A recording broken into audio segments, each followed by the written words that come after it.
परिवार को मेरा नमस्कार। मेरा नाम मीरा मीना है और मेरा जो विषय है वो हिंदी भाषा उद्भव, विकास और विश्व में प्रचल रहती भारतीय संस्कृति। हिंदी भाषा का विकास आज का नहीं है, हजारों वर्षों का है। 3500 वर्ष लगे हैं हिंदी भाषा के विकास में और इस विकास यात्रा के लिए हिंदी ने कई चरणों को पार किया है। जैसे हमारे मानव ने आदिम अवस्था से लेकर आज हम आधुनिक अवस्था में पहुंचे हैं, उसी प्रकार भाषा का विकास भी रहा है। भारतीय भाषाओं में हिंदी भाषा का विकास 3500 सालों का पुराना है। इसमें संक्षिप्त रूप में बताना चाहूँगी। सबसे पहले संस्कृत भाषा रही।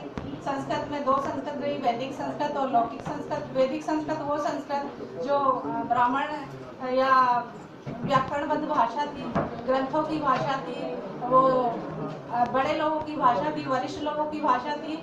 और जो वैदिक संस्कृत कहलाई और जो प्राकृत संस्कृत है वो आम लोगों की जनभाषा थी, वो आम जनता से जुड़ी हुई थी और उसको प्राकृत जनभाषा कहा गया।